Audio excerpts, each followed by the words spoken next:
ನಮಸ್ಕಾರ ವೀಕ್ಷಕರೇ, ಫೆಬ್ರವರಿ ಮೊದಲನೇ ವಾರದ ಕೃಷಿ ವಾರ್ತೆಗಳಿಗೆ ಸ್ವಾಗತ.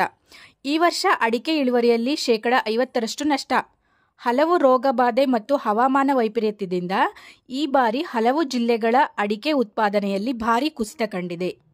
ಮುಖ್ಯವಾಗಿ ಮಲೆನಾಡು ಮತ್ತು ಕರಾವಳಿ ಭಾಗಗಳಲ್ಲಿ ಅಡಿಕೆಯಲ್ಲಿ ಇಳುವರಿ ಭಾರೀ ಕುಸಿತ ಕಂಡಿದ್ದು, ಅಡಿಕೆ ಸಂಶೋಧನಾ ಕೇಂದ್ರವಾದ CPCRI ಕೇಂದ್ರ ಕೃಷಿ ಸಚಿವರಿಗೆ ಸೂಕ್ತ ಪರಿಹಾರಕ್ಕಾಗಿ ಮನವಿ ನೀಡಿದೆ.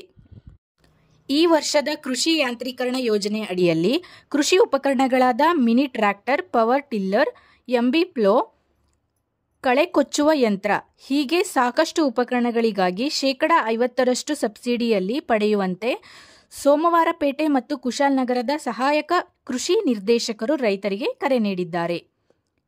ಮಾರ್ಚ್ 31ರವರೆಗೆ ಮಾತ್ರ ತುಂಗಭದ್ರಾ ನೀರು ಬಳ್ಳಾರಿ, ವಿಜಯನಗರ, ಕೊಪ್ಪಳ ಮತ್ತು ರಾಯಚೂರು ಜಿಲ್ಲೆಗಳಿಗೆ ವರ್ಷಕ್ಕೆ 1 ರಿಂದ 2 ಬೆಳೆಗಳಿಗೆ ಮಾತ್ರ TB ಜಲಾಶಯದ ನೀರು ಒದಗಿಸಲಾಗುತ್ತಿತ್ತು.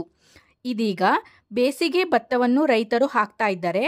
ಆದರೆ ಮಾರ್ಚ್ ನಂತರ ನೀರು ಒದಗಿಸಲು ಆಗೋದಿಲ್ಲ. ಭತ್ತ ಒಣಗಿದರೆ ನಾವು ಜವಾಬ್ದಾರರಲ್ಲ ಎಂದು ಅಧಿಕಾರಿಗಳು ತಿಳಿಸಿದ್ದಾರೆ. ಹಾಗಾಗಿ ಅಲ್ಪಾವಧಿ ತಳಿಗಳನ್ನು ಬಳಸಲು ಸಲಹೆ ನೀಡಲಾಗಿದೆ. ತೆಂಗು ಉತ್ಪಾದನೆಯಲ್ಲಿ ಈಗ ಕರ್ನಾಟಕವೇ ಮೊದಲು. ಈ ಹಿಂದೆ ಅಗ್ರಸ್ಥಾನವನ್ನು ಕೇರಳ ರಾಜ್ಯ ಪಡೆದುಕೊಂಡಿತ್ತು. ಈ ವರ್ಷ 726 ಕೋಟಿ ತೆಂಗಿನಕಾಯಿಗಳನ್ನು ಉತ್ಪಾದನೆ ಮಾಡಿ ಕರ್ನಾಟಕ ಮೊದಲನೇ ಸ್ಥಾನದಲ್ಲಿದ್ದು, ತಮಿಳುನಾಡು 2ನೇ ಸ್ಥಾನ, ಕೇರಳ 3ನೇ ಸ್ಥಾನಕ್ಕೆ ಕುಸಿತ ಕಂಡಿದೆ. ಕರ್ನಾಟಕದಲ್ಲಿ ತುಮಕೂರು ಜಿಲ್ಲೆಯಲ್ಲಿ ಅತಿ ಹೆಚ್ಚು ತೆಂಗು ಉತ್ಪಾದನೆ ಆಗ್ತಿದೆ ಎಂದು ತೆಂಗು ಅಭಿವೃದ್ಧಿ ಮಂಡಳಿ ತಿಳಿಸಿದೆ. ಹುಬ್ಬಳ್ಳಿಯ ಅಮರಗೋಳ ಗ್ರಾಮದಲ್ಲಿ ಕೃಷಿ ಇಲಾಖೆ ವತಿಯಿಂದ ಕಡಲೆ ಬೆಳೆ ಕ್ಷೇತ್ರೋತ್ಸವ ಹಮ್ಮಿಕೊಳ್ಳಲಾಗಿತ್ತು. ಈ ಸಮಾರಂಭದಲ್ಲಿ ಕೃಷಿ ಅಧಿಕಾರಿಗಳು ಮಾತನಾಡಿ, ಪ್ರತಿ ವರ್ಷ ಮಳೆ ನೀರಿನಿಂದ ಎಕರೆಗೆ 5 ರಿಂದ 8 ಟನ್ ಮಣ್ಣು ಸವಕಳಿಯಾಗ್ತಾ ಇತ್ತು. ರೈತರು ಕೃಷಿ ಹೊಂಡ, ಹೊಲಗಳಲ್ಲಿ ಬದುಗಳನ್ನು ಹಾಕಿ ಮಣ್ಣಿನ ಫಲವತ್ತತೆ ಉಳಿಸ್ಕೊಳ್ಬೇಕು ಎಂದು ತಿಳಿಸಿದರು. ಹಾಗೂ ವಿಶ್ವ ಮಣ್ಣು ಆರೋಗ್ಯ ಯೋಜನೆಯಡಿಯಲ್ಲಿ ಮಣ್ಣು ಆರೋಗ್ಯ ಚೀಟಿ ಕೊಡುವುದಾಗಿ ಹೇಳಿದರು.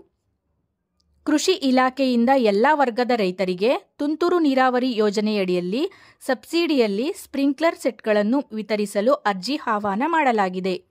ಆಸಕ್ತ ರೈತರು ಕಸಬಾ, ಆನಗೋಡು, ಮಾಯಕೊಂಡ ರೈತ ಸಂಪರ್ಕ ಕೇಂದ್ರಗಳನ್ನು ಸಂಪರ್ಕಿಸಬೇಕಾಗಿ ದಾವಣಗೆರೆ ಕೃಷಿ ಇಲಾಖೆಯಿಂದ ತಿಳಿಸಿದ್ದಾರೆ. ಪ್ರಧಾನಮಂತ್ರಿ ಧನಧಾನ್ಯ ಕೃಷಿ ಯೋಜನೆಯಡಿಯಲ್ಲಿ ಕಡಿಮೆ ಇಳುವರಿ ಹೊಂದಿದ 100 ಜಿಲ್ಲೆಗಳಲ್ಲಿ ಕೃಷಿ ಉತ್ಪಾದನೆ ಹೆಚ್ಚಿಸಲು ಈ ಯೋಜನಾ ಜಾರಿಯಾಗುತ್ತಿದೆ. ಈ ವರ್ಷದ ಏಪ್ರಿಲ್ ತಿಂಗಳಿನಿಂದ ಈ ಯೋಜನೆ ಶುರುವಾಗಲಿದೆ ಎಂದು ಕೇಂದ್ರ ಸರ್ಕಾರ ತಿಳಿಸಿದೆ.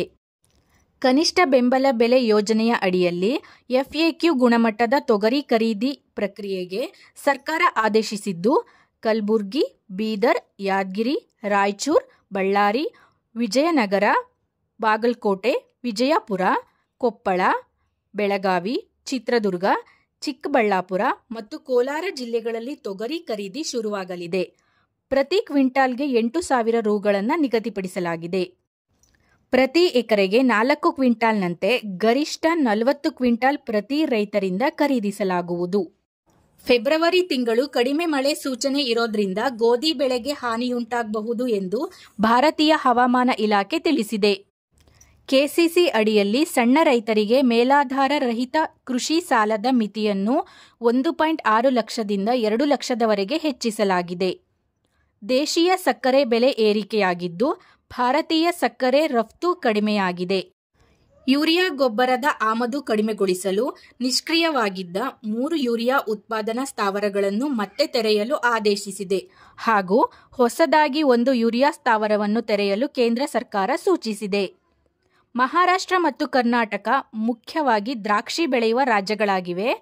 ಈ ವರ್ಷವೂ ಕೂಡ ಮಹಾರಾಷ್ಟ್ರ ಮೊದಲನೇ ಸ್ಥಾನದಲ್ಲಿದ್ದು, ಕರ್ನಾಟಕ 28% ಶೇರ್ನೊಂದಿಗೆ 2ನೇ ಸ್ಥಾನದಲ್ಲಿದೆ.